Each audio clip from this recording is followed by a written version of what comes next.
management of our COVID challenges, and I want to give a special welcome to members of the media who are here in person with us. And once again, we will start in the same format that we normally use, asking Chief Medical Officer Dr. Parasham to lead his team in giving us the very latest on our COVID numbers and responses.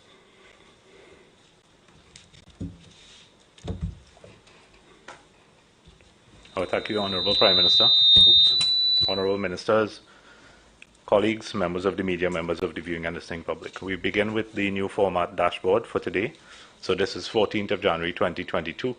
Fully vaccinated persons so far, 48.5% of the population. If we break it down further, 678,667 fully vaccinated. Those with first dose or no doses stand at 721,333. Those who have received boosters so far, 97,196. Total new positives over the last 24 hours reported 853. Deaths reported in the last 24 hours, 22. And condolences to the families of all of those who would have lost loved ones during this time. Total active positive cases at 16,019. Those in hospital, 621. And it includes both hospital and step-down facilities. And total deaths today, 3,156. We're looking at the vaccination status from July 22nd, 2021 to 29th of December 2021 on the right-hand side in the pie chart. We see those who are fully vaccinated in terms of being in hospital, either step-down or hospital, accounting for 14.1%, 85.6% not fully vaccinated. Just going a bit further into the deaths in terms of vaccination status, small green bar on the top, 177 persons would have been fully vaccinated as at the 12th of January 2022. And on the bottom bar, all of those persons would not have been fully vaccinated. We're not counting in terms of our percentages the first 390 because those deaths would have been prior to persons being able to be fully vaccinated in the country. The large blue bar, 2,552. So basically what we're seeing in terms of a percentage that an unvaccinated person is 15.6% has a greater chance of dying from COVID in Trinidad and Tobago. So Dr. Hines, if you can go into further detail.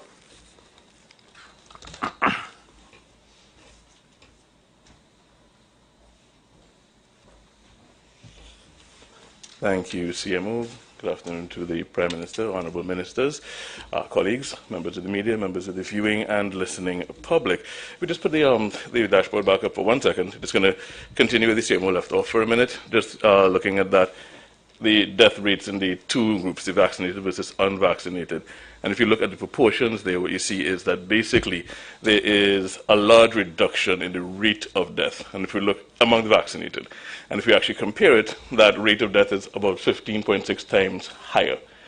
So if you're unvaccinated, then the death rate in that group is 15.6 times higher than the death rate that we're seeing in the vaccinated group. And we want to make that point because the queries about whether vaccines are helping or working, our data is showing that it's actually making a difference.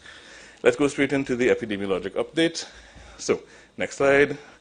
Looking at our epi curve, we have a historic, or what we call an anamnesis here. Looking all the way back to July 2020 and coming forward, we see that the August spike, which looked big in August, is now dwarfed by the activity that we saw with the introduction of new variants. So we saw the Gamma variant get introduced somewhere in the April period and the spike that would have followed. We saw the Delta variant get introduced later on in the year and the spike that followed that. And we're pointing this out because, again, we are on the doorstep of the introduction of another variant which is considerably more transmissible. And we're bracing for a similar sort of scenario unless we do certain things. And the certain things won't necessarily prevent, but it will definitely blunt the impact of that similar scenario. And those certain things are the things we've been speaking about: the vaccination, the public health regulations, the washing hands, wearing masks, watching distance. Numerically, if you look at the same data at the weekly time scale, now just looking at the years 2021 and the beginning of 2022, we see that in December, which is the red bar area over to the right-hand side, we did see what looked like a big drop in week 52, but we have pointed out that that drop was really more a function of what we call health-seeking behavior, where fewer people would have gone out to test in that Christmas week, and therefore you got fewer positives. And you saw what looks like a rebound, or what looks like an increase, but it's really a rebound to the more expected levels in that first week in January. Second week in January isn't quite finished yet, so we have to see what today's figures bring before we can compare the heights of those two bars. But we are seeing at the present time what appears to be a very small incremental decrease. We would hope that that continues, but we are aware of the potential for that to change rapidly if Omicron seeds and begins to take hold and do what it has been doing in other countries, in other jurisdictions. Moving to this really just shows the same data, but now the numerical changes from week to week, so I won't harp on this. This can be reviewed at your leisure. And if you look at the monthly data from January 2021 all the way through to January 2022, we see that December was a record-breaking month in terms of numbers of new cases, and that in the first week or 2 weeks of January, we haven't quite halved December's numbers, so that looks hopeful. But we still have to see if that downward trend continues. So we're saying hopeful in inverted commas, but we all would like to see the numbers come down. We will see what the trends actually manifest as we move forward. The trends in terms of demographics have not changed. So the same age groups are getting affected. The same male-female balance, approximately 50-50, has been maintained throughout this, even with the big spikes. No big swings in the actual distribution. Right now, still that 25 to 49-year-old age group being the dominant band of the positives, representing 51%. And among the fatalities, we still note that the fatalities have occurred, at least 2/3 of them in individuals over 60, and about 60%, 57.7%, being male. And the other factors that factor into the fatality rates are the presence of comorbidities and the absence of vaccination. Without harping on it further, moving on to just what's been seen with the projections that we had been making at the end of November, from middle of November to the end, the pace at which we were going, represented by that last upward dotted line, sort of dark red. We haven't seen that pace continued. Some of that was due to the blunting that we would have seen as schools would have closed and people would have come out of the office during December. So we saw a little bit of a dip in the heights of those blue bars as the heights continued to rise. And now we're seeing, again, a little bit of an upward incline. So not major changes, not a major breaking force, but we did see a little bit of a slowing, and we would like to see more. And the only way we're going to see that is if we continue to raise our vaccination rates and continue to adhere to those public health guidelines. So with that, I'm going to wind up the epidemiologic update and turn you over to Dr. Richards.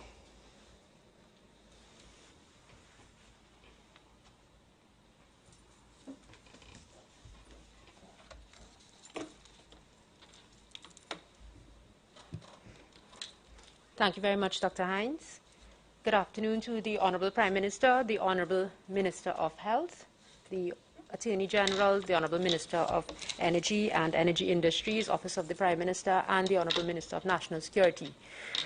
Good afternoon to members of the health team and to members of the media and to the viewing and listening population. Today I'd like to present a summary of the status of the hospitals in the parallel healthcare system as of January 15, 2022.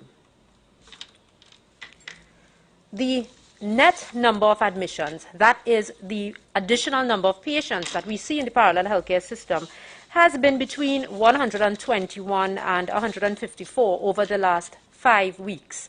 And last week, we saw less patients and a bit marginally less patients than the previous week. So last week we saw an additional 128 patients as opposed to 159 patients. Not a very significant decrease, but still a bit of a decrease there. The parallel healthcare system continues to see a high number of patients, and as of this morning, there are 623 patients in the facilities in the parallel healthcare system, with 482 in hospital and 141 in step-down facilities. We have noticed over the last 2 weeks a slight decline in the actual number of patients who are being hospitalized in the system.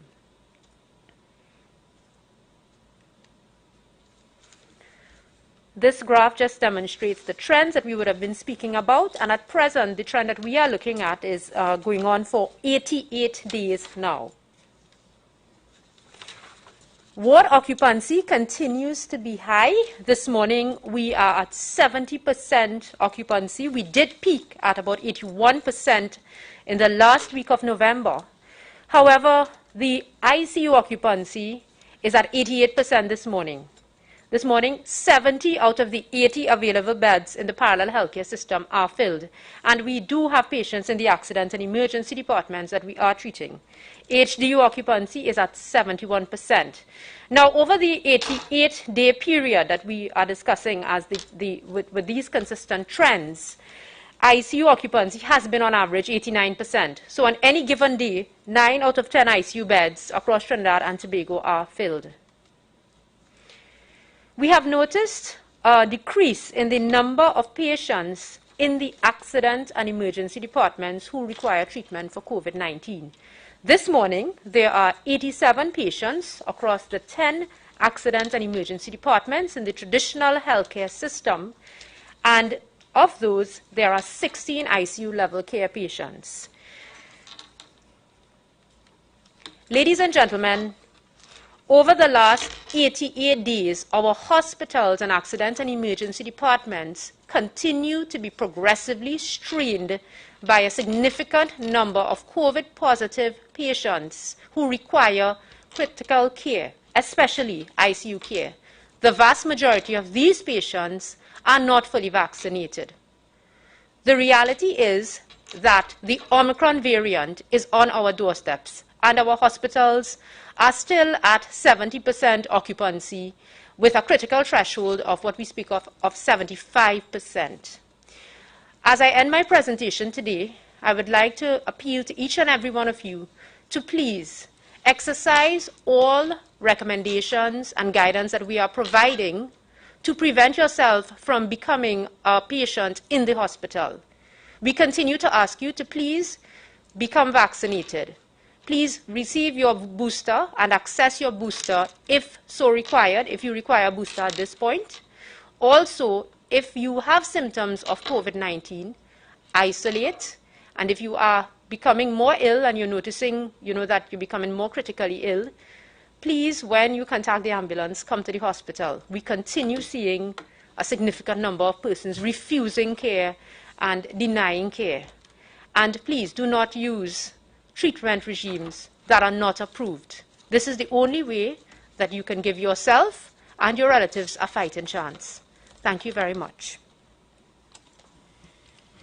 Thank you very much, Dr. Richards. I'd like to ask Dr. Trotman to give us a little commentary on what she's seeing in the hospital.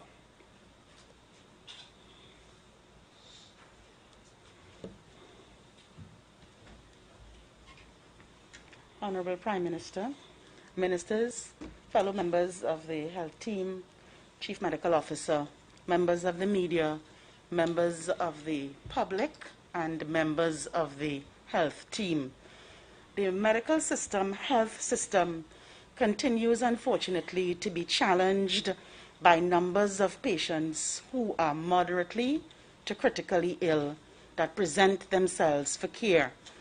These patients are unwell, not healthy, having underlying comorbidities, inclusive of hypertension, high blood pressure, diabetes, which is uncontrolled either because of their underlying condition or because of the coexisting COVID condition, who also have underlying lung diseases, in some cases cancers that they are being treated for, renal disease, and patients who are obese. These patients also are characterized as patients with comorbidities. What we see clinically are patients who have symptoms for a period of time, usually 5 to 7 days, and even longer, who more and more we are seeing are being treated by home physicians and then entering the medical system at a time when they are critically ill and sometimes too advanced for us to make the changes that we can if they would have presented earlier. The medications being used at home do not always fit with the guidelines that are being used in the parallel healthcare system. And of course, the monitoring is not one where we have continuous monitoring, so that if a condition changes and you are right within the healthcare system, we can act accordingly. So we are seeing still large numbers of sick patients with underlying comorbidities being treated by home physicians, entering the system at a late stage for care. We urge you all that the healthcare system is there to support all our patients who are unfortunately afflicted with COVID-19. And we ask that you access that system if there is need earlier rather than later, so that we can make that big difference for you. We have to stand on the pillars. The public health measures are critical.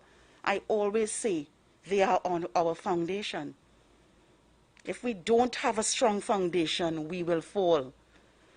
So the 3 W's are there for us: to wear our mask, wash our hands, watch our distance. And on top of that, to strengthen that foundation, to help us protect ourselves even more, keeping in mind that we are now possibly dealing with a community spread of a virus that's much more communicable, meaning that we see more numbers. And even though ultimately it means that you may be less ill if you are vaccinated and if you are well, it means that we will still see more people coming into the healthcare system because there are more people afflicted. So that vaccine, here, that vaccine comes. We have lots of choices. We urge, we encourage, we beg you, please take the vaccines that are before you to help to strengthen yourself in the fight against COVID-19. As a healthcare professional, that's the biggest thanks you can give us, is to become vaccinated, so that if you do get the virus, you have a better chance of surviving. Thank you very much.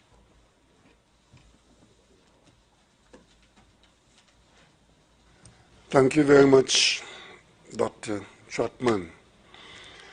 Ladies and gentlemen, the last time I was with you here was on the 18th of December. And it might be useful now to indicate where we were at that time, where we are now. Because on that day I did make some far-reaching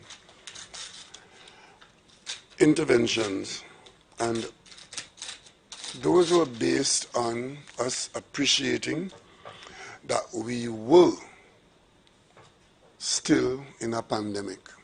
And I need to say that in Trinidad and Tobago, because there are some voices, loud voices in this country, which appear to me to be taking the position, along with some members of the national population, that the pandemic is a thing of the past and it is something to be trivialized, and more than that, that the government is overreacting.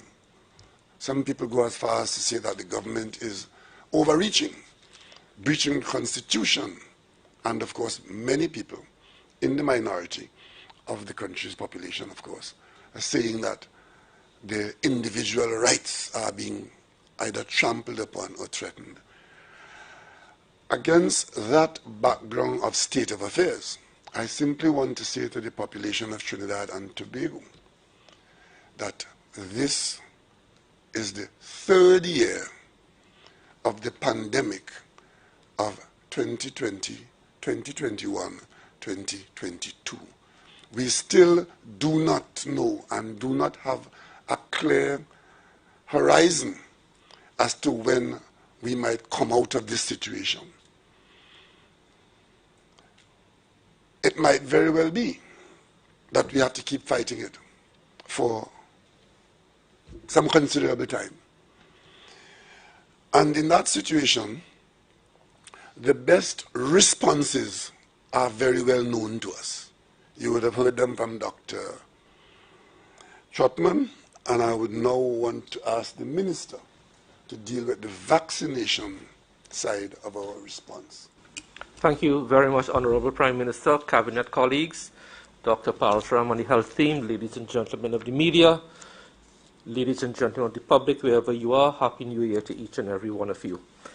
So the current vaccination numbers as of close of play last night: fully vaccinated, 679,282 persons, which represents 48.5% of the population.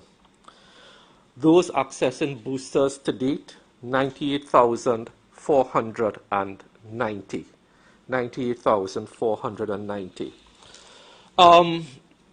From Monday, December 20th, up to Monday of this week, which was Monday the 10th of January, we did see an increased uptake in vaccines, where we were averaging about 0.1% per day, 1,400 per day, 1,500 per day. And that trend held from Monday 20th December to Monday 10th January. We started to see a decline from Tuesday of this week, where we went down to 1,302, Wednesday 1,159, and then unfortunately Thursday and Friday we dipped to below 1,000. Thursday we did 944, and yesterday, Friday, 911.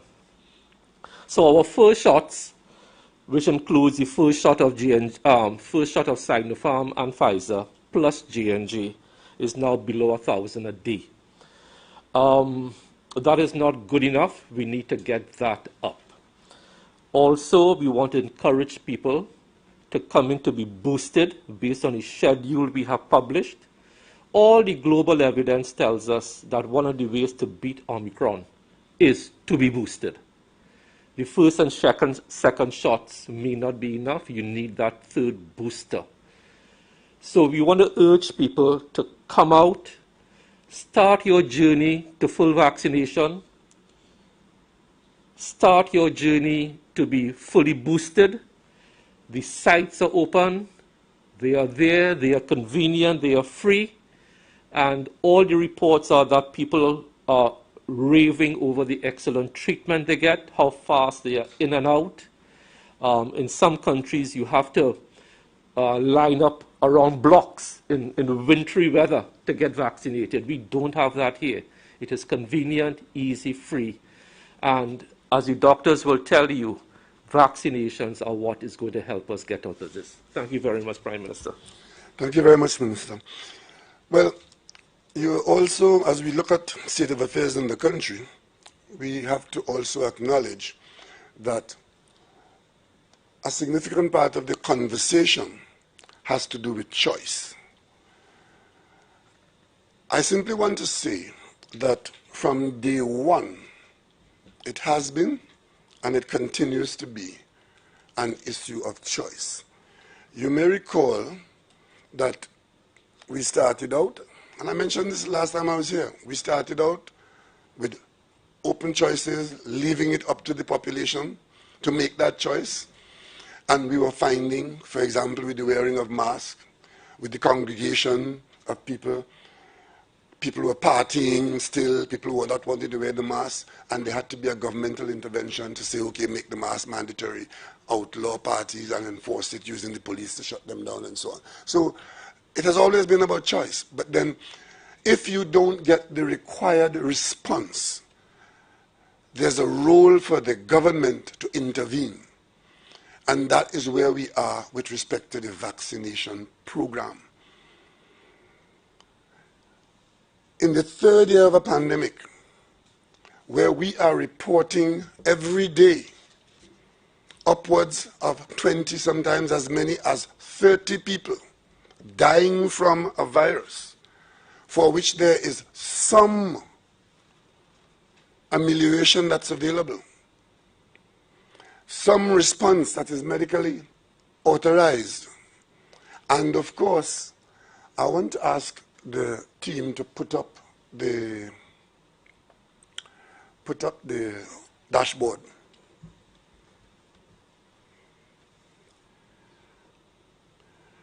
And while they're doing that, let me just say this. I also notice that a lot of the conversations in this country very pointedly ignore the fact that what the government is looking at and is trying to respond to are the number of deaths in Trinidad and Tobago associated with COVID. It appears to me that to some voices,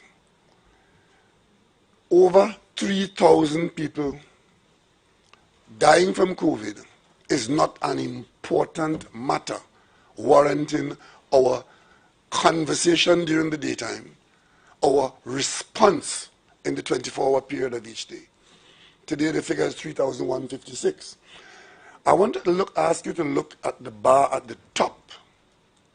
Population vaccination status, green and blue. What that tells you is that after all that we have done since June in vaccinating, and we have vaccines available, we have vaccines by choice in this country, let it be known that half of the population of this country, in fact 721 is against 678, just a little more than half of the people in this country are not vaccinated. That is a fact. Now, when we look at other countries who are heavily vaccinated and who are also being challenged very severely by the virus in its very many forms, the latest is Omicron, it tells us that we are very exposed. Because if the heavily vaccinated countries with far more resources than we have are finding it difficult to dismiss the variant, to dismiss COVID-19, what exactly are we ascribing to ourselves? Some kind of superiority? Some kind of pass? The most we can say is that we are to expect that we too will experience what they are experiencing, because it's the same virus. Contrary to what you might hear from some people, the virus that we are fighting in Trinidad and Tobago is the same virus that the rest of the world is fighting. Same variants that the rest of the world. And when the variants appear from wherever they are, in which corner of the globe, we have to pay attention, but pay attention to that fact that only just less than half of the population is vaccinated, and vaccination is the best response of the human race to a virus which has already killed, what, 5 million people? And in Trinidad and Tobago has already killed over 3,000 people. And that is what the government will respond to. That is what the government is responding to. Because this country has a government and will have a government. Unfortunately for me and this government, this is our portion. We are required at this time to respond to this. I want to take you to the pie chart on that's a circular one out there with a little slice of green. What that tells you, these are patients in the hospital. Vaccinated patients, the whole circle has the population of patients in the hospital. The green, who have gone into the hospital system, are the vaccinated people. Nobody has said that vaccination eliminates the possibility of getting infected or requiring health care in an institution. Nobody has said that. It has said that you are much better able to respond to the virus if you're vaccinated. That chart shows you 14% of those who are going to the institution looking for help are vaccinated people. The big blue section, 85.6% are unvaccinated people. You do not have to be a physicist or a mathematician. You only have to be a person who opens his or her eyes and see that the majority of people who are ending up in the hospital looking for hospital care from doctors, nurses, and their support staff are people who are not vaccinated. That is the conclusion you draw from that. And that is where the choice comes in. If you make the choice to say, I am not going to use the vaccine, you are also making the choice that you want to be in that piece of the blue pie where these are the people who are more than likely to end up looking for support. Look at the last bar below, the bar chart below. And you will see it's quite different to the chart at the top. Look at how much more blue is at the bottom. Those are the vaccinated people. The unvaccinated people. The ones that the little piece of green, the little piece of gray, right? Look at that. The vast majority, that chart down there is total deaths to date of the 3,156 people who have died. That blue section there are people who, for one reason or the other, did not use the option of the vaccine. And of course, one has to draw the conclusion that had they used it, the response could have been very much different. And one could do some calculations to indicate what kind of numbers we might have had we been heavily vaccinated. And we don't only look at ourselves, we look at other populations that are doing the same things that we are doing, slightly differently from place to place for all kinds of reasons. But the one thing we cannot say in Trinidad and Tobago is that we do not have the opportunity and the ability to vaccinate more of our population. So I would like the decision makers at the personal level to take away that pie chart, the circle, and ask yourself at the personal level which part of that chart you want to be in, the green part or the blue part. Of course, we have started, because we have opened our economy, as we have done, and I'm confirming it again, it is not the government's intention to close the economy down again unless something super damaging comes up in the context of the fight against the virus and what we know now of it and what we've experienced and what we have done to date. We want to preserve the gains we have made, and we want to survive the pandemic. And one of the things that we do not have on the cards right now, and we don't want to have it, is the shutdown of the economy to try to evade the virus. We used that kind of mechanism twice before to buy time and to reduce our exposure, but now we are saying, as it's been said before, that we are now to prepare to live with the virus. Any day now I expect the authorities at WHO or elsewhere to declare this virus an endemic situation, meaning that it's in the population and is likely to remain there so.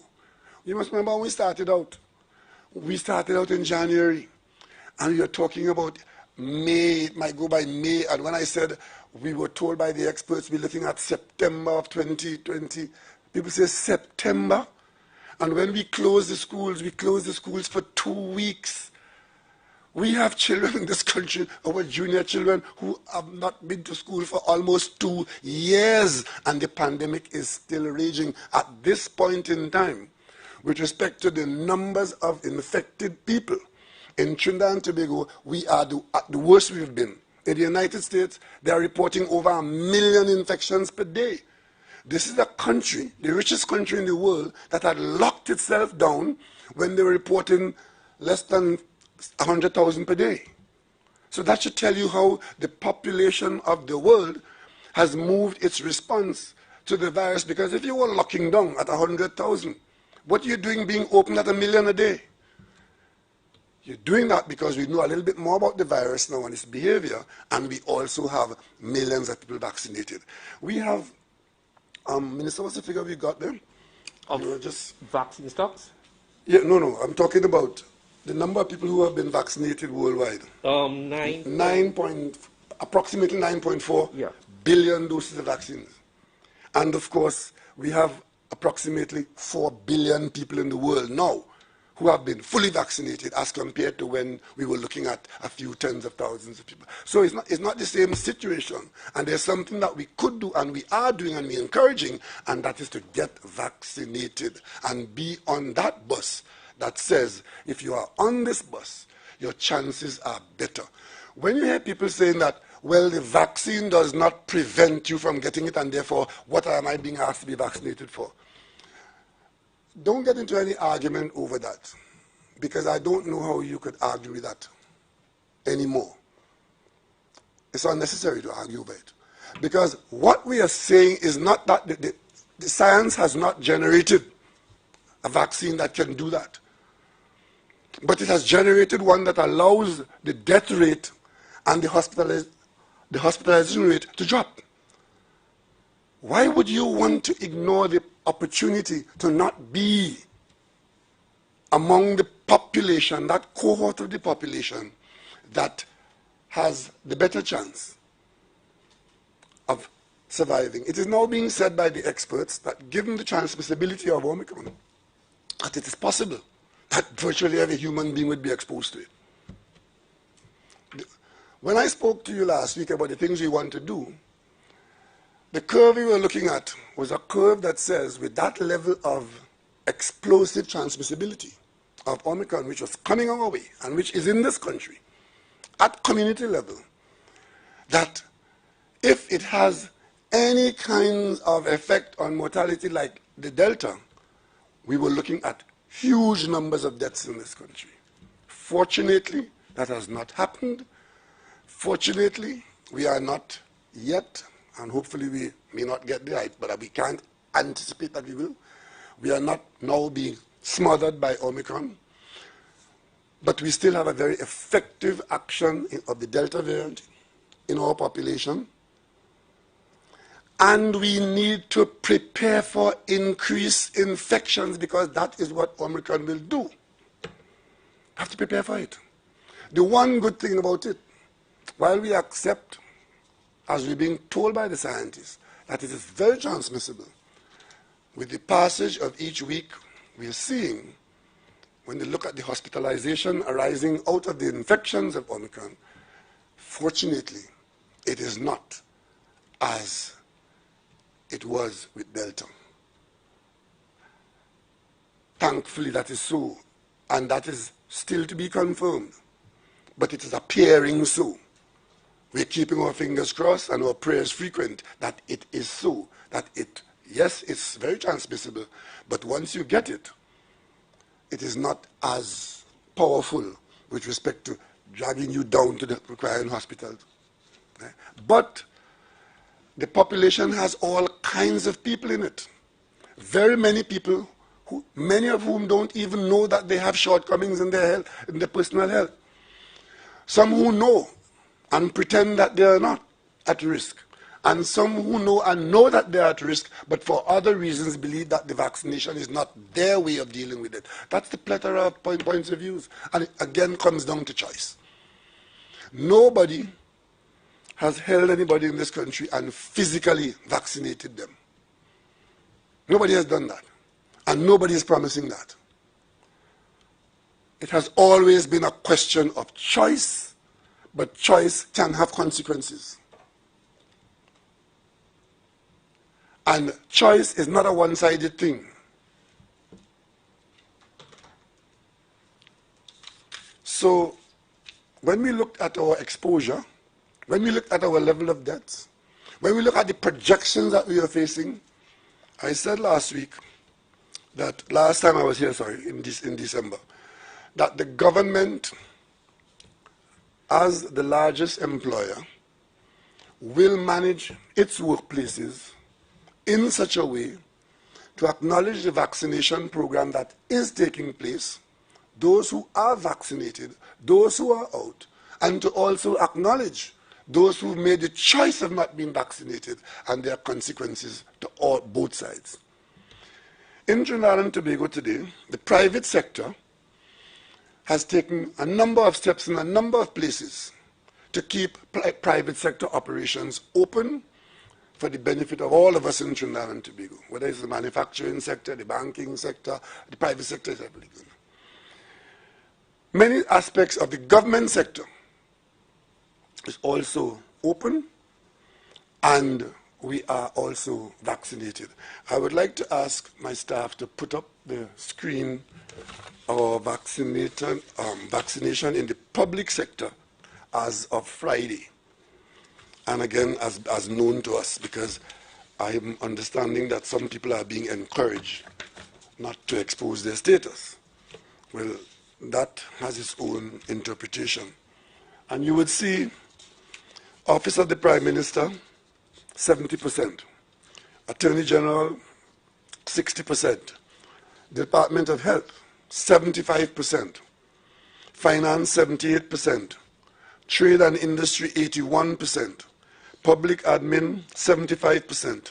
Tourism, 85%. Agriculture, 35%.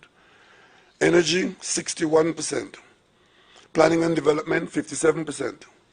Social Development and Family Services, 83%. Foreign and CARICOM Affairs, 87%. Sport and Community Development, 76%. Public Utilities, 77%. Labor, 83%. Youth Development and National Service, 56%. Housing, 80%.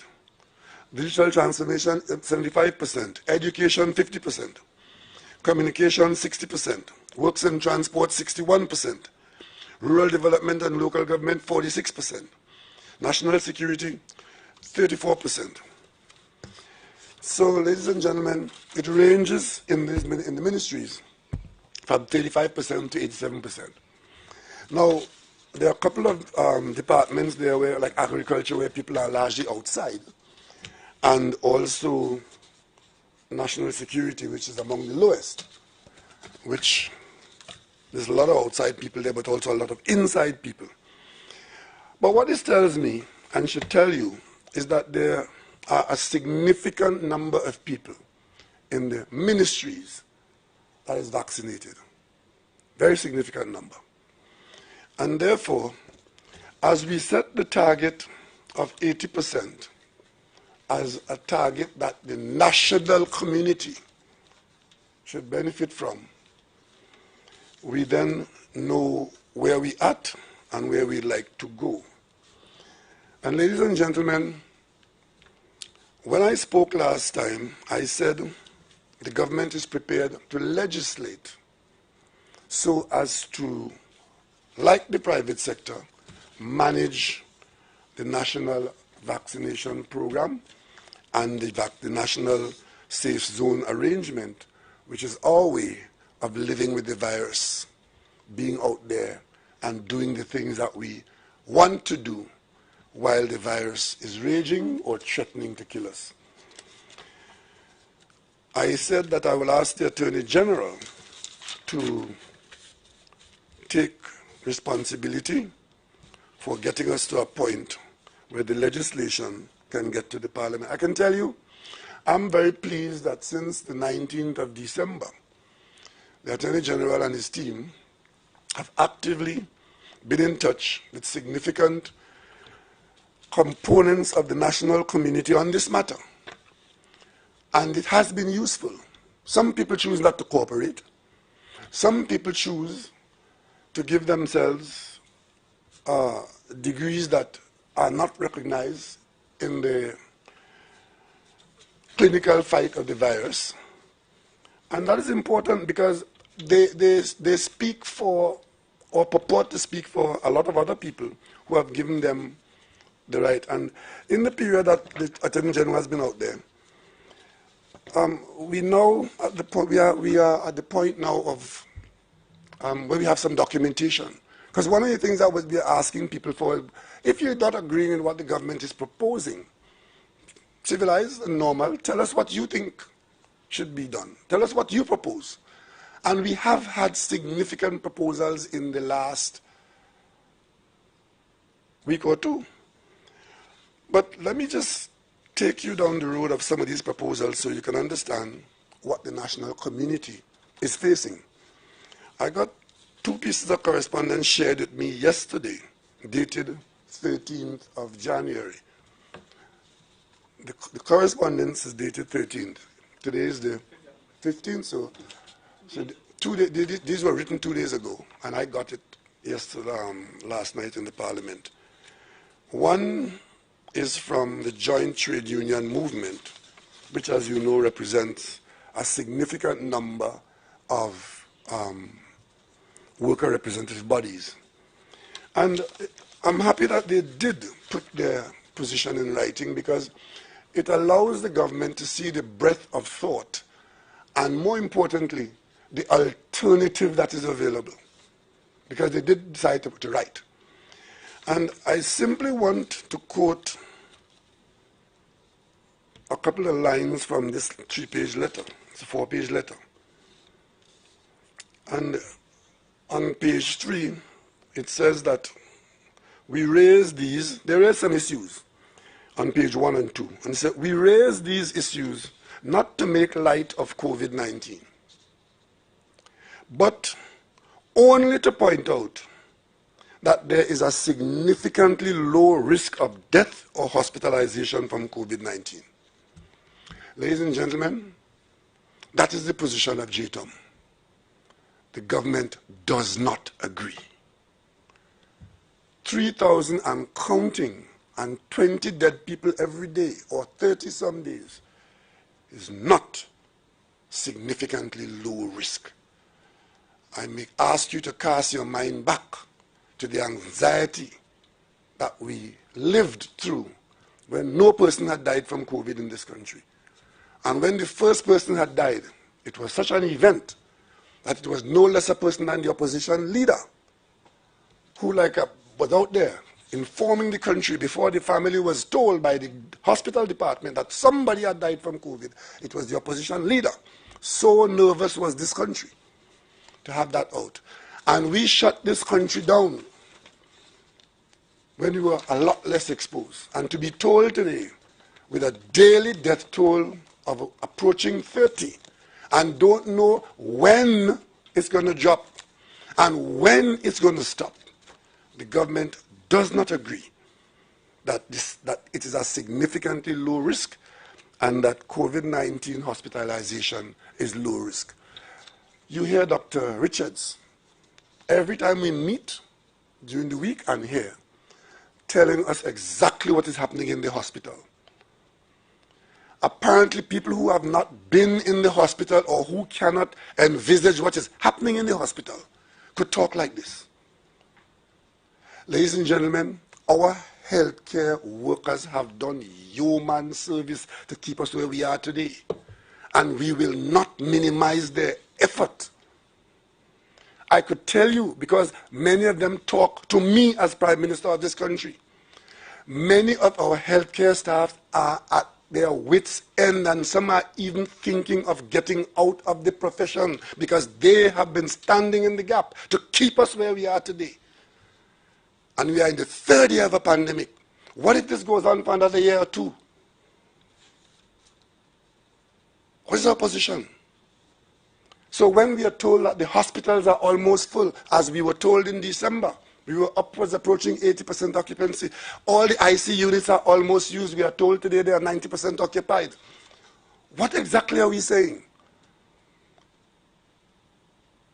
Because there's a phrase that is missing from this position, saying that what they are fighting for and what they will lay down for is the right of choice. I understand that. I accept that. But you know what that also is saying to the population? And I read that from this document. It's saying, let us leave it to choice, and who live, live, and who dead, dead. That is what is being said. A government in this situation cannot accept that as a response for a population in a pandemic that has already killed over 3,000 people. And there's another couple of lines I want to quote. On page 3 it says, "We appreciate that you may have statistical data which demonstrates that there's a significant risk of death or serious hospitalization arising from COVID-19 infection." Really?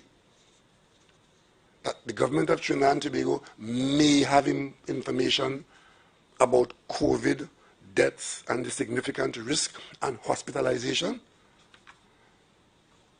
And we talk to this population. There was a time when we were talking to you every single day. We talk to you now 3 or 4 times a week. But there are some people in the population who believe that the government may have some information that this is going on. And they are speaking here specifically about persons working for the state. We are not making COVID policy only about people working for the state. As the Calypsonians said early in the proceedings, the thing ain't care. Every single one of us in this country is exposed. I don't know if there's anybody in this room who doesn't know someone, and probably someone close to you in some way, who has died from COVID or has lost somebody who has died from COVID. I could tell you, very many of my days are depressed by the news of someone dying from COVID. And you don't have to be a member of your household to feel that death, because the loss hits you so hard that this person has just demised from having been exposed to a virus that we're fighting.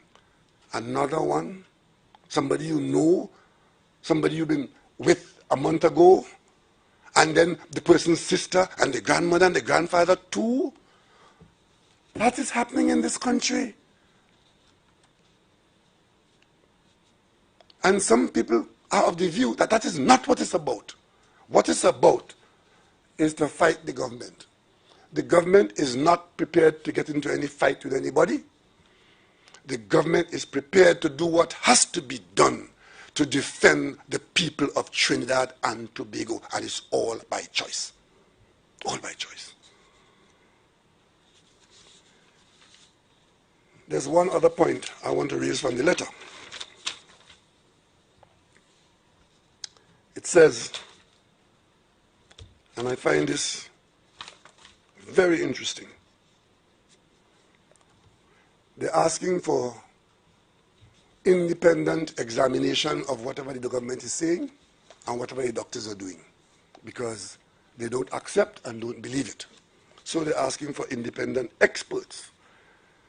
And this paragraph reads like this: "It is clear that the policy being advanced by the state is predicated on what appears to be purported expert opinion and evidence." Ladies and gentlemen, as Prime Minister of Trinidad and Tobago, that language does not describe the position of the government of Trinidad and Tobago. It's not appearing, it's not purporting expert advice. All these doctors and all them in the hospital, doctors, nurses, and their support staff, I would hazard a guess, 99% of them are people who have been trained, some of them paid for, by the people, the taxpayers of Trinidad and Tobago, to give us world-class expert opinion in public health care in the pandemic of 2020, 2021, and 2022. So if there are people who believe that the opinions of these people are purporting to be reporting or to be managing the healthcare system, I'm afraid that the government does not share that point of view. But there's something else that is said. It is also apparent that these opinions emanate from the state functionaries who have been working intimately with the political directorate and are predicated on data being collected solely by it. But ladies and gentlemen, if the government of Trinidad and Tobago, and let me put it differently, if the technical health experts in Trinidad and Tobago don't work with the political directorate in a pandemic, who are they supposed to work with? And if the government does not use the information and the technical expertise of those people, especially from the state sector, to fight this pandemic, who should the government use? So why should the political directorate feel that it must separate itself from the health care experts? And if we do that, who then do we depend on for information and for advice and guidance? The union leader? Well, there's one union leader who is now challenging openly the death certificates. And all I will say to that is that in Trinidad and Tobago, the government's position is that the best person to put data on the death certificate for any person in this country who was demised at a hospital or at home are the people who have been doing it before and who are authorized to do it, and these are the health experts. The health experts in the Ministry of Health, authorized by law. There's no substitute for that. So I'm sorry that the data is not being accepted in some quarters. That and if I quote another phrase, it says, they want a panel of independent experts to be appointed who will assess the veracity of the statistics. We've heard opposition members in the political arena saying that the government lie.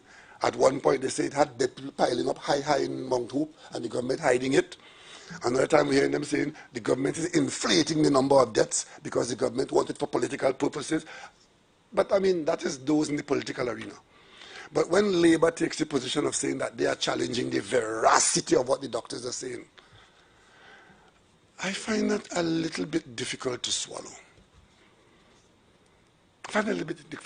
And of course, because that has become the conversation in the pandemic, because we in the pandemic hear what we're talking about, disregarding the deaths, disregarding the daily tens of people dying,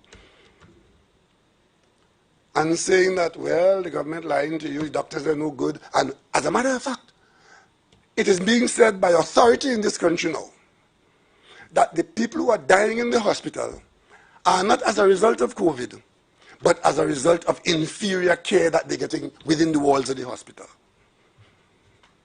That's what's being said by persons who are in fact challenging the government's position. And you know, when I heard that, I felt so sad. Because I know what the doctors and nurses are going through and are doing in the hospital. Every now and then you'll hear the uncommon thing of somebody here in this country saying thanks for having been in those walls. In fact, in today's paper, there's a story in today's paper from a woman who speaks about how she felt as a patient in that hospital. Very few people turn back to say thanks after. 1,000 things went on. If one went wrong, that one is representing the whole situation, the healthcare system. But we know that. But the bottom line is, because I do not think it is fair to these health professionals who have done for us what we never expected. We didn't expect that, because we were never really prepared for a pandemic in the way that the pandemic came upon us. We were just fortunate that we had within our system infrastructure and personnel to the level that we have had so far. And if you think it is bad now, it would have been 10 times worse had it not been for the dedication and the skill of the people who have been working with us and advising the government. And we don't expect everybody to agree with what they say. You don't need to do that. You can challenge everything. But when you do it in this way, disparagingly, we have to say no. And that is why, during the week, I spent some time trying to find appropriate people who can go within the walls of the hospital and report back to the population what they have seen, what they have heard, what they know, so that the population can be comforted that what you are getting from the healthcare system in Trinidad and Tobago is the best that can be had. And if there are tweaks to be done, changes to be made, we on that situation of report, we can look and see it. But certainly, we cannot take the position that I don't believe you, and you are doing it for some ulterior motive, or that our healthcare infrastructure is awful and that our staff is incompetent.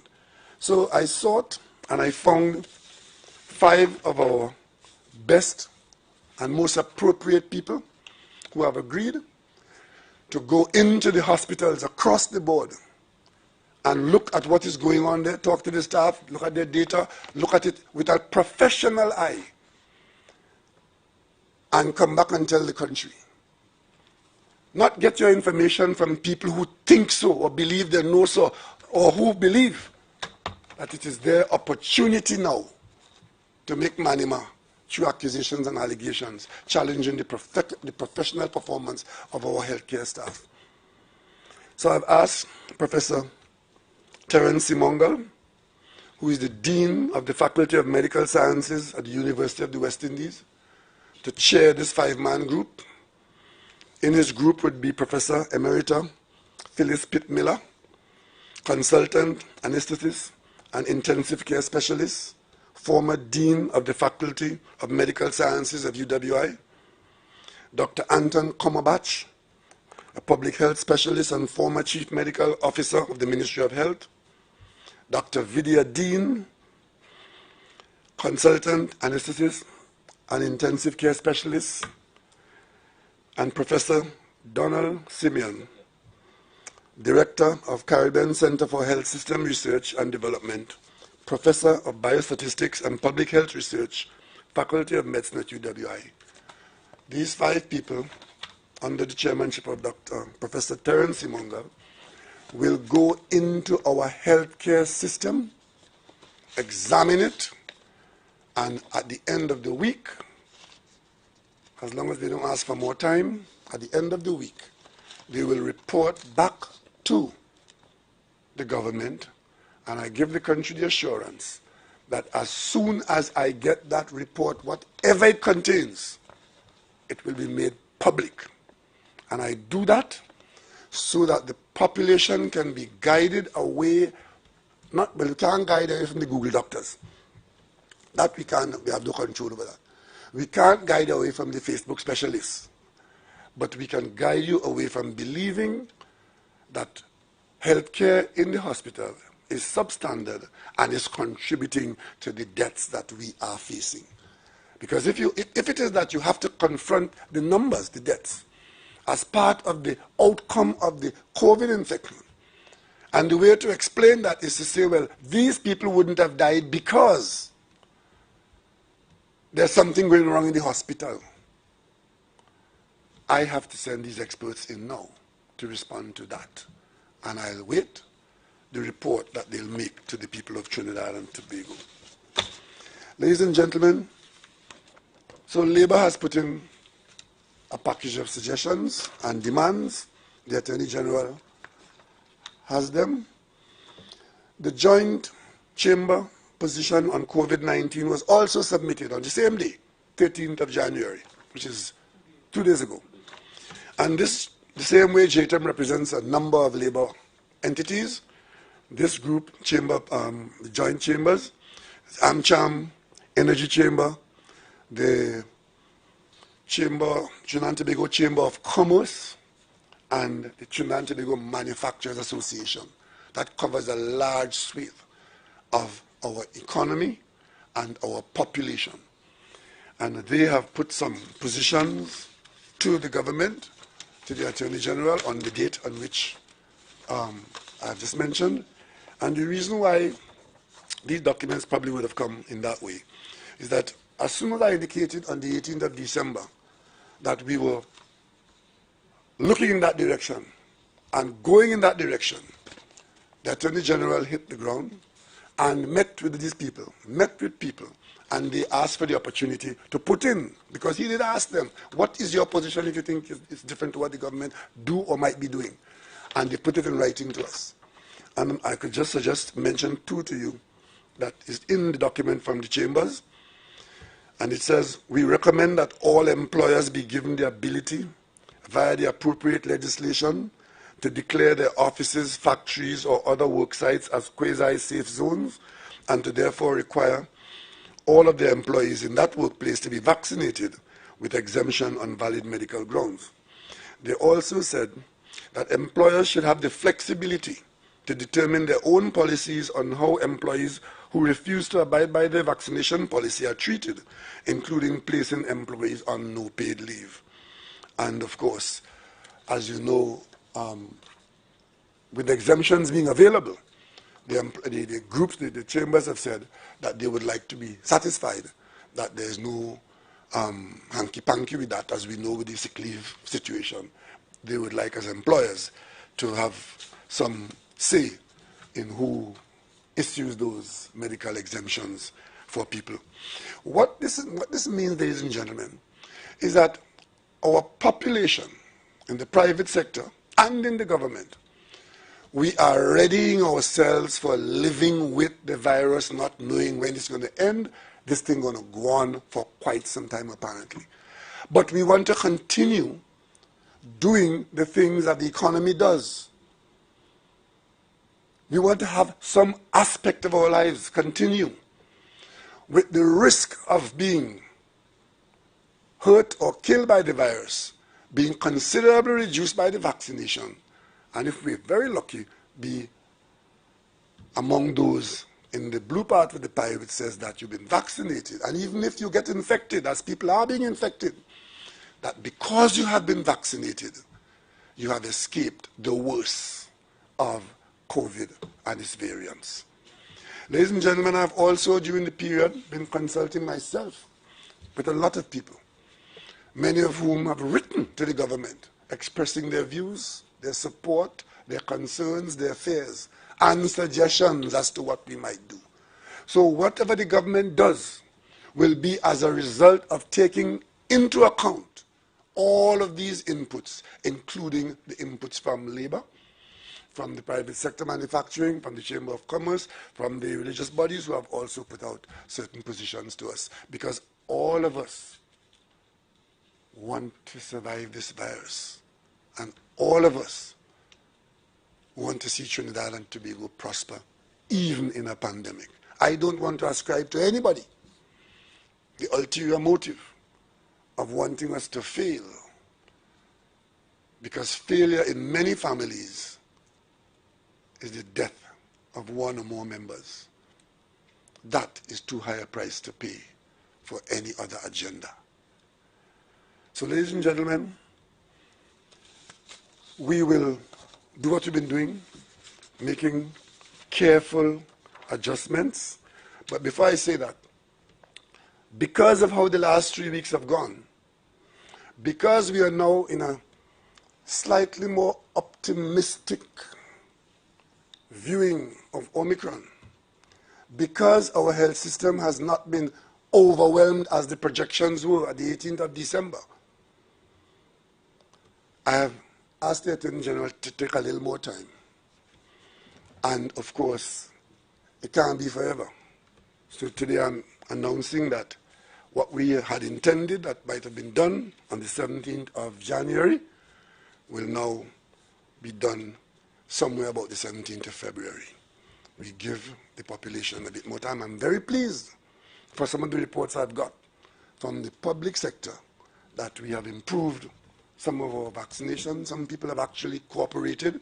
There are many who are digging their heels in, and there are many who are being encouraged to not cooperate. But that is par for the course.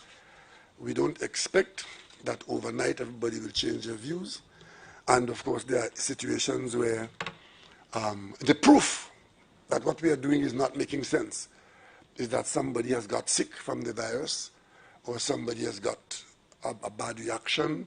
That reaction can be quite serious, to the extent that there are those situations the Ministry of Health and the government will be quite concerned, and there are protocols for dealing with them, and no person would be shortchanged in this way.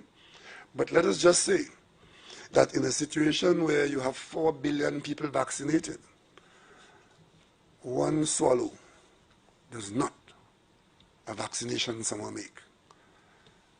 given the large number of people around the world who are using and benefiting from these vaccines, it is reasonable to say that the vaccines are safe and that the vaccination program is beneficial. The government will legislate and be in the same position of the private sector to determine which areas of governmental operations can operate under legislation, as well. Safe zones are being attacked too. Because what is safe in a pandemic? Who can offer you safety in a pandemic? It's a relative term. Quasi-safe, it means that it's a place that you're, because of what is going on there, you're a bit better off or substantially better off. If we are all masked in this, if we are all sanitized, if we are all spaced out. But if the opposite is what we are doing, then that zone is not very safe. We know how the virus is spread. So to engage in a discourse over safe zone and safe zone not being safe and the vaccine not being useful because it doesn't prevent you from getting the virus, that is just to carry on an unproductive conversation. Let us focus on the can-dos. Let us focus on the survival rate. It is my view, and I may be wrong, but it's my personal view, that the insensitivity to these deaths is largely because one of the arrangements in this pandemic is that we don't have normal funerals. It is my view that if we were having normal wakes and normal funerals, where this population was participating and seeing the rituals of funerals 30 a day, 20 a day in this country, we might have been reacting differently. But we're hearing numbers, and we are reduced now to numbers, 30 dead, 20 dead, 10 dead, and then you have to listen to people telling you that they got their degree from some place that they read last night, and hitting 2 keys, and Dr. Parasam don't know what he's doing, and Dr. this and Dr. that. Those conversations are not helping, but the government is grateful for help from every quarter, and any quarter. It is for us to differentiate what is helpful and what is not. So we are going to do the legislation, and the choice is still there. A big part of the discourse is mandatory vaccination. And of course, our constitutional right, it will not be trampled upon by mandatory vaccination. If mandatory vaccination is about saving your life, how many of you are prepared to put a rope around and can jump off? I don't know.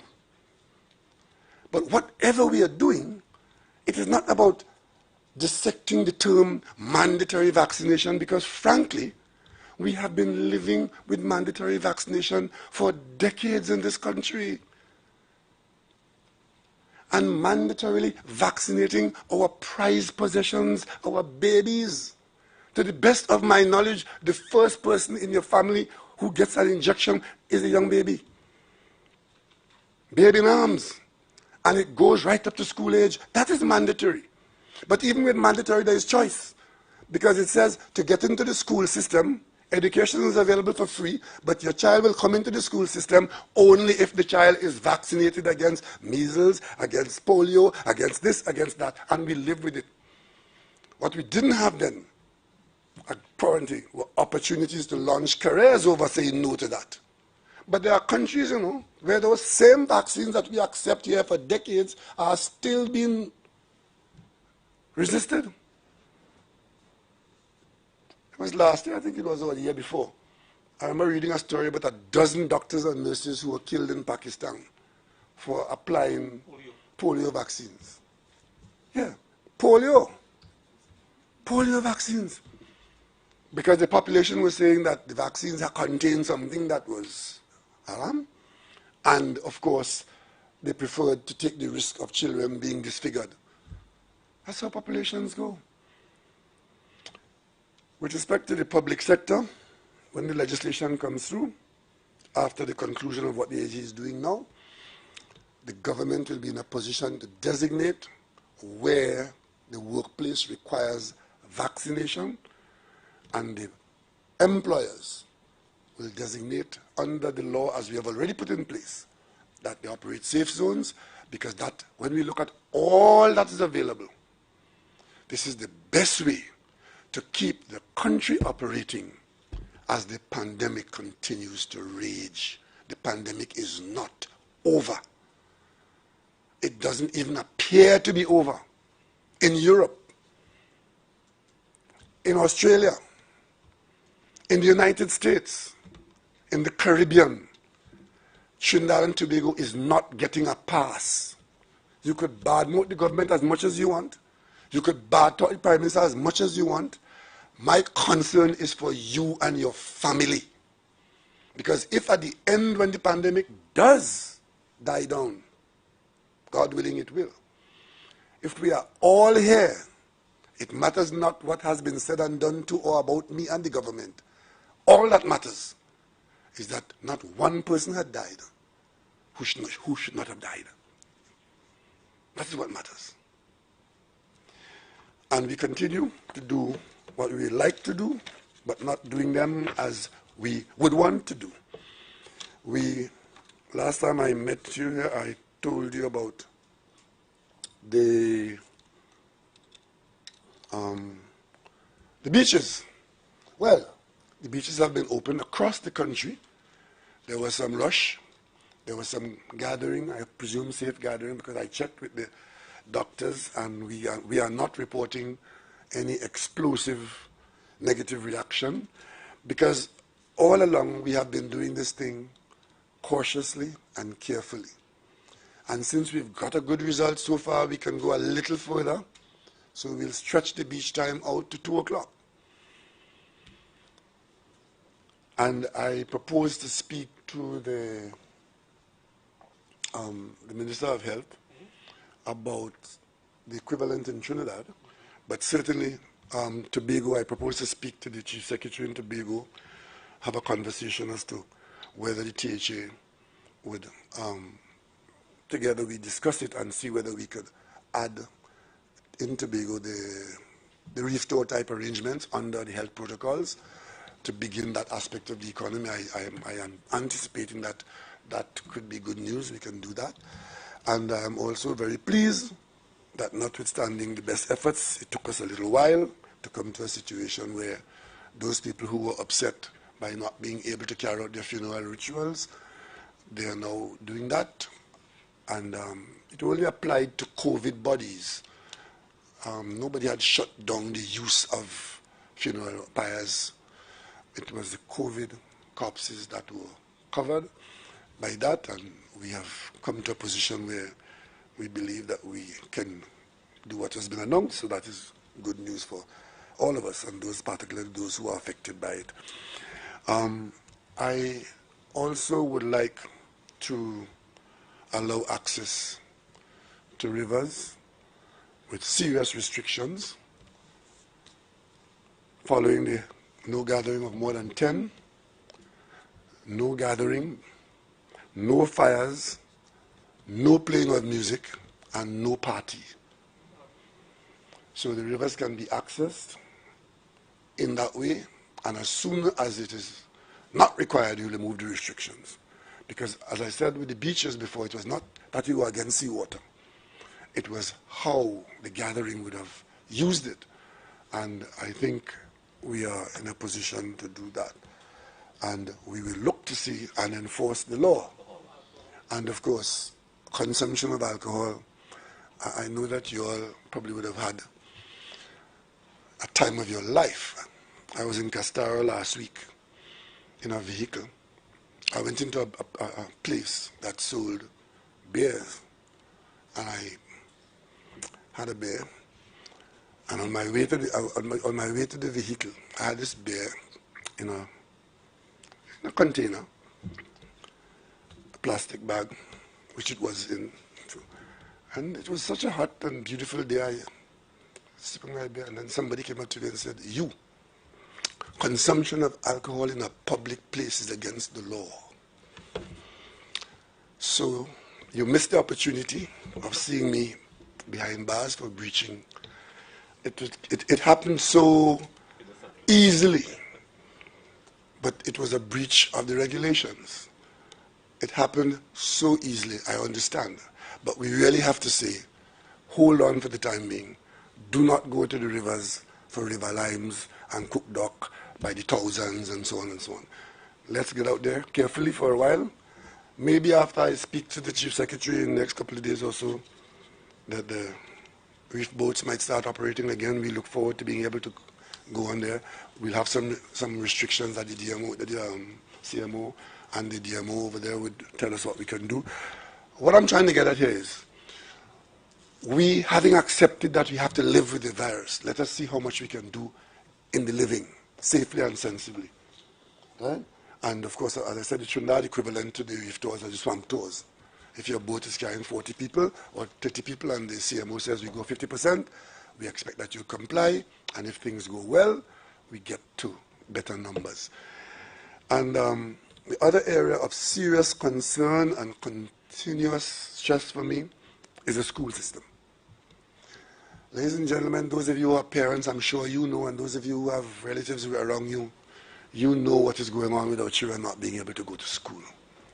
And while there are different points of views and cooperation or lack thereof, the bottom line is we need to do whatever we can to have some kind of a school system going on. We have made steps last year with our secondary school children, 4th, 5th, and 6th. There was not a consensus on that, but we did it by majority opinion, and it went reasonably well. And the Ministry of Health has been consulting widely, and we propose to go a step further to get some more of our children out. Forms 1, 2, and 3. We're still under consideration with any aspect of the primary school children, because they are the ones who are suffering worse. Because they've been out since last year, March. And I must tell you that if there's anything that could leave a lasting scar on this population, is a generation of young people who would have lost those formative years, that aspect of their primary school life. Because primary school is not just about examination and passing the exam to go to secondary school. It is learning to socialize. And the mental deprivation of even a year of that would have far-reaching consequences. And many parents and people who are handling children are already reporting that there are problems that we are going to have to deal with going down the road. So, as far as we're able to, taking the risks that are not too risky, we will want to carefully step out with more and more of our children, and hopefully, at some time in the not too distant future, have children going to school. And the more people who get vaccinated in this country, the better our chance of coming to that position. Because it is if you have a high level of vaccinated people, then there are benefits to be had from that. If the opposite is true, then we are asking for other things to happen. So, ladies and gentlemen, that's where it's at today. And Carnival, it's the last one I want to mention. I want to remind you again that the very nature of Carnival is all about what the virus would like to be going on. Carnival is a situation where we mix, we gregarious, we out night and day, and so on, and in crowds. That is precisely what the virus would like, and the consequences could be grave. Nothing has happened so far to cause me to think differently. And what I said the last time, that Carnival 2022 will not be a normal carnival with street parades and gatherings and parties and jam up by the thousands. That is exactly what we shouldn't be doing at a time when the pandemic is infecting at its worst. However, because we have 500,000 people, vaccinated people, and we know a little more about how the virus behaves, we could have some elements of Carnival that take into account the health protocols that are in place. And that would be a matter for the Carnival fraternity, the Ministry of Culture, the Ministry of Tourism, and the Ministry of Community Development. Those ministers in the next few days, because we have taken this thing all the way down to the middle of January. We have not come to a place where we can say, yes, we can exhale, all is well, there's no virus, there's no risk, and we can have Carnival. That is not so. That has not happened. What has happened is that we have been called upon to live with the virus with a little bit of controlled Carnival. And of course, the experts say that a little bit of outdoor is better than indoor. We have protocols for indoors arrangement in place, and of course, we want common sense to prevail. Carnival 2022 is going to be a flavor with a difference, numerically smaller, because we don't want to have the gatherings that Carnival represent. It doesn't mean that we can't do certain Carnival things, but those things have to be determined, and we have to have cooperation and enforcement. So let that be Carnival. If you have any questions, we take them now. Prime Minister Lucas Singh and the Trinidad Guardian, the 5 persons that you've appointed, were they selected through any consultation with the trade union, or was that a personal selection? This is the government looking in the population for the appropriate people who can go across the health system and give us the answer that we need to know. And the reason I ask is because we've seen the trade unions designate anyone that the government chooses as political functionaries. How do you think that they'll respect the findings of this group? There is something. I'm a geologist, trained geologist. I have 3 degrees. And when you call me a politician, thinking that you're insulting me, maybe you are. I do not believe that the word politician or that politics is a dirty word. And I said to you early on, when it was said that these people, these experts, specialists, international quality specialists, are being deprecated because they are working with the government, I said the government does not agree. So anybody who wants to say that any of those 5 people, as a matter of fact, if I had read out their qualification, we'd be reading it on, we'd still be reading it. Anybody who wants to take the position, as a matter of fact, let me just tell you something. As head of this team, I know 1 person, or 2. I know 2 people on this team. I know Professor Miller, because she's been around in the public health system for quite some time. And I know Dr. Cumberbatch, because we were in Jamaica together in the 70s. I don't know the other 3 people. And I don't know if Minister Young knows them, or Minister Dalton. I know them because she was in health. Dr. Parswa and probably know all of them. But it is not a good thing for us to be behaving like that. You see, the casting of aspersions without a sound basis is not a good thing. So these people, if there are people who will want to denigrate them because they have been appointed by the government, all I will say is that as Prime Minister, I appoint the whole cabinet in this country. And on the same basis of logic, none of them should be in office because the Prime Minister, a politician, appoint them. We can take it to the ridiculous extreme, you know. I've seen it, I've heard it recently.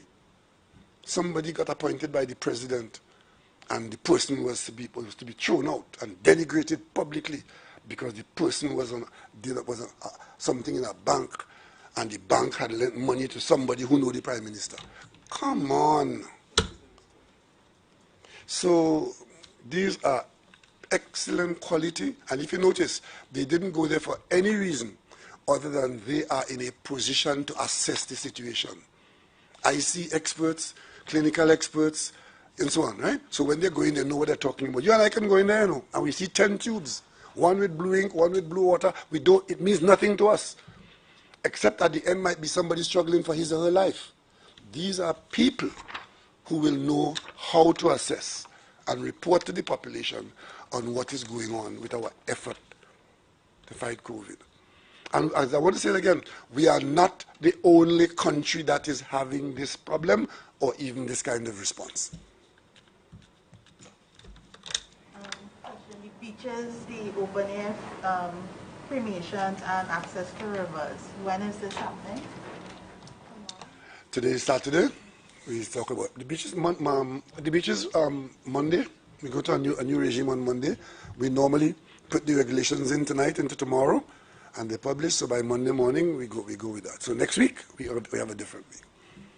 Yeah? Yes, and of course the children who are going to go out, we are talking about in February. Good afternoon to you, Rishi from TV6. I'm taking the opportunity to reciprocate to you New Year's greetings, of course, to you and to your family as well. Thank you very much. Can I, if it's okay, would I be able to ask the CMO if he would be considering updating mask guidance, if that is under consideration with the Omicron variant in circulation? Yeah. Because, you know, I read that the CDC on Friday sort of upgraded their guidance, suggesting that the N95 mask offers better protection against the Omicron variant. I know, see, I'm just looking around the room, I think it's just two persons, Minister and Dr. Trotman, with those types of masks on. Sure. So N95 by its nature prevents more viral particles or any other particles coming in and sometimes going out as well. But generally speaking, the recommendation is still surgical mask. N95 mask is acceptable. We're looking at a synergistic effect in terms of all the 3 Ws being utilized at the same time. So the spacing is important to go together with your masking. It depends on the type of setting that you work in. If you're working with a clinical setting where there's aerosolization, for example, we would certainly want you to have an N95, sometimes even with a shield. So it depends on the setting, depends on the individual level risk. But we're really asking everyone, I mean, surgical masks in this setting, seeing what is happening with Omicron, seems to be more aerosolized. But from a public sector policy perspective, I mean, we have been saying to wear masks for quite a while. It is now legislation. It is hard to get people to wear even one mask to cover your nose, mouth, and chin, right? So if we can have people wearing a mask properly at this point in time, we will take that for now. But the guideline, of course, says surgical masks and N95 give you better protection. For masks, as you know, we had done an assessment through TTBS, I believe, last year, showing good protection. Of course, it depends on if you wear one, if you wear two. And the plies. So for surgical masks, most of them are 3-ply, 4-ply, which is intrinsic to it. So it depends on the levels of protection, type of material. So TTBS, I think, does extend the service so that you could have that validated still. So you can look at your types of masks you're wearing. I'm seeing a lot of people wearing your surgical mask and then they're having a cloth mask on top of it, which gives you more protection. So there's variances of all, but we're really asking everyone to comply with the masking effort. Also, I mean, Dr. Richards would have spoken about, you know, the high hospitalization rates and so on. We saw that the WHO, they approved 2 drugs, paracetamol, you can correct me, and sotrovimol, I think. The first one treats severe and critical patients, and of course the second, mild to moderate, it says that it keeps persons out of hospital.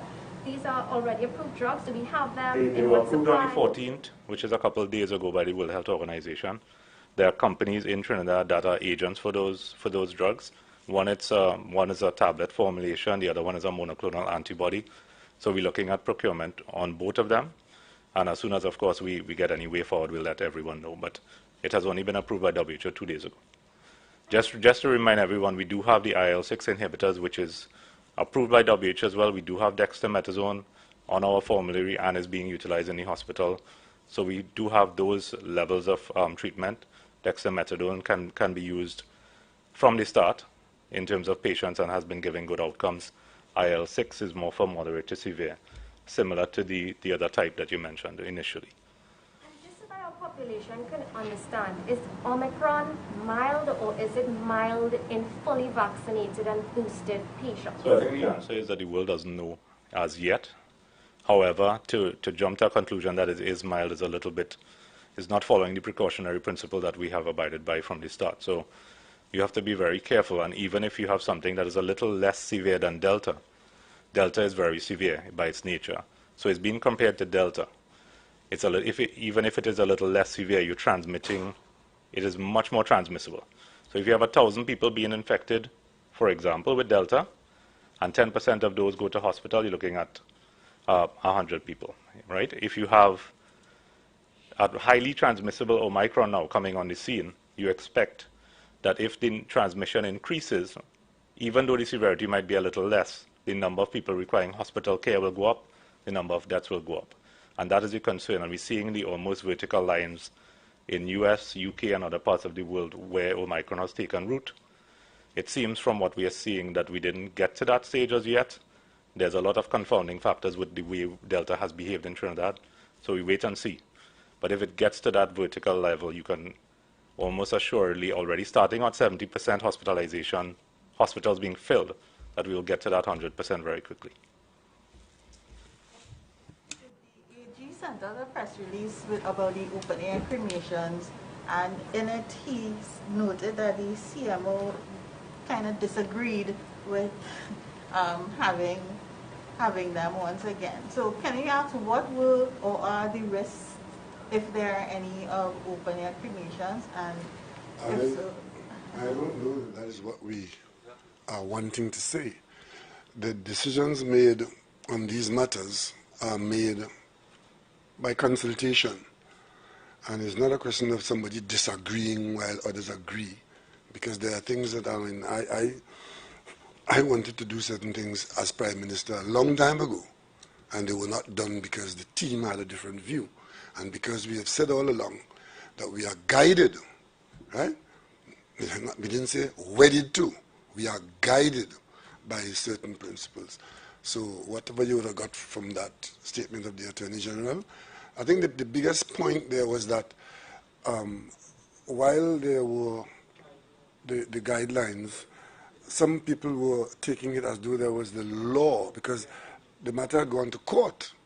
And it was, what was the government going to court to say? Well, there was no law saying they couldn't do it. It was a guideline, and the guideline was being enforced. So we had a proper look at it more than once, and eventually we thought that we should make it very clear that, well, here on in we can. And there are some things that at one point had looked a particular way, and there are some things because, as I said, even though we're not heavily vaccinated, but we are significantly vaccinated, so we could take a little more risk. So those are the considerations that go in there. Mr. Prime Minister, as the CMO spoke about, with the Omicron, we may still get same or more hospitalizations and deaths with respect to from the Omicron as compared to Delta. Are you in a position to say if the government will be considering the mass storage of bodies, and also what is the status of public burial grounds? Are they to capacity? Because we're getting little reports from the ground. Well, I thought the people who deal with those things have been talking quite a lot, because I myself have learned a lot from what the Association of Funeral Directors have been saying. The first thing that they have said is that we do have the capacity to deal at crematoria with the level of bodies that we're having. They've also said that there is some element of backup, because people are not being buried as they die for a number of reasons. Some of those reasons can remain. And I don't know that that's going to change much. So in terms of whether we're going to store bodies, that's a bridge you have to cross when you get to it. You would have seen the Tobago House of Assembly. They have one mortuary in Tobago, and it only has a certain capacity, and it didn't cater for a pandemic. So it is reasonable, because the mortuary was not built to deal with that number of dead persons per day. There was not space in there to properly and in a dignified way handle the bodies. So the next thing is to find a refrigerated container. And in Trinidad and Tobago, the funeral directors had taken the position that because bodies were not being buried immediately upon death, and you needed to have them held while the population would come and do the needful along the way, they had organized themselves to find a place where, in a proper and dignified way, these bodies is like a large mortuary, because it's a mortuary. And of course, you saw there was a reaction to it and so on and so on. But I hope that we never get to a situation where that becomes a problem that we can't cross very easily. And if there's not enough space in the mortuary, then we have to find refrigerated space somewhere else. And I'm sure, Dr. Parasam, do you have any update on that? I did understand that we were looking at some other situations at some of the other sites to increase our holding capacity for people who... So what we have been doing is working very closely with the RHAs, having a look at their systems and the procedures in place, the SOPs within the individual RHAs, and the CEOs have been leading that very well. I think Northwest has been able to have a particularly good situation in which we have kept their mortuary well below capacity for quite a long period of time. And using the lessons learned in Northwest, we're applying that to Southwest. Eastern has always been able to get rid of their backlog in a very short period of time as well. So Southwest, I was told by the CEO only a few days ago that their situation has improved significantly because of the measures they have put in place. And as the Prime Minister said, there are hurdles to cross, for example, with people being in quarantine, relatives being in quarantine, some of the issues, people not claiming their bodies on time, those kinds of things, which are being dealt with sometimes using virtual platforms and other things. So we're getting to a situation where you're seeing some clearing of the backlogs occurring. The burial grounds, the public burial grounds, are they close to capacity? Many of them are reporting very heavy usage. Once again, the rate at which we were using spaces in the burial grounds around the country, that rate would have increased because that's what a pandemic does. It generates a larger number of bodies requiring space. And you know what, this is part of the pandemic story. In New York, I think it was early this year, in the city of New York, they had a situation like this where virtually all their large hospitals in the parking lot, they had a large number of refrigerated containers to store bodies. And even that, they had exceeded that. And there was this one situation where they had to go and literally do trenching and store bodies numbered in bags. Because, you know, one of the challenges is that some people would have died and their family didn't even know they had died. I've seen that reported in the papers here, where people looking for somebody who they have not seen for a while, who is very close to them, member of the family, only to discover that the person was in the system, had passed away, and they didn't know. So all kinds of things are happening in this pandemic, and we just have to not let it overwhelm us, but make sensible decisions. So we've seen countries like Singapore, they are now trying to float legislation that says that if a person chooses not to be vaccinated and they are hospitalized, they're going to have to pay for that hospitalization. Is the government considering that sort of peripheral legislation? No, we have not. Societies do things depending on what societies are prepared to accept and what they've been doing and so on. I know we always compare ourselves with Singapore. There's very little about Trinidad and Tobago that is Singaporean. Okay? So, and if you look around the world, what we normally do here in Trinidad and Tobago, we look at other Commonwealth countries to see. But even in the spectrum of Commonwealth countries, you saw what the Prime Minister of Canada was considering this last week. The Prime Minister of Canada is considering some serious things that we are not even thinking about. And even if we think about it, we mightn't go further than thinking about it, because in Trinidad and Tobago, that is not, to put it lightly, that's not our culture. And there are people who cooperate with a heavy hand of authority, and there are people who rebel against any kind of authority. And there are people who believe that it's going to be a miracle and just going to go away. So in Trinidad and Tobago, we have to do what is reasonably acceptable in our society. And of course, people go to court, and the yardstick that the court uses to adjudicate upon what the government does is whether the action of the government and the parliament is an action that is reasonable in a society like ours. We have gotten some reports, Minister Dialsing, of dispensaries in eye clinics, smaller eye clinics being closed down, and people are being redirected to more central locations. Is this the case? And if so, why so when, we're asking people to separate more? And So the particular details of that, I will have to check on. What I do know, and I said this publicly late last year, in an effort to divert resources to the COVID fight, we would have had to shut down some outpatient clinics. So it is possible what you are asking about is as a result of that. That is typical pandemic response in the health sector, when you have limited resources and you are trying to rush people to where they are needed the most. So I did say outpatient clinics would be affected, but we will look into it. Thank you. In the context of that question, you would also have seen in some countries, some cities actually, that the authorities have taken the decision to cancel elective surgery. Elective surgery being surgery that you choose to do at a particular time. Just cancel it because the human resource in particular isn't available, or the hospital, the bed space, the ICU isn't available, and so on. So these are fallouts from the demand that the pandemic is making, again, I must say, not only on Trinidad and Tobago, but worldwide. So over the Christmas period, there was a party on a boat. Police have had reports of a party on a boat, and organizers, there seems to be some involvement of two of your ministers. One would be here presently. Are you concerned about their conduct, the AG's conduct and involvement in this? I am concerned about the conduct of every member of the cabinet.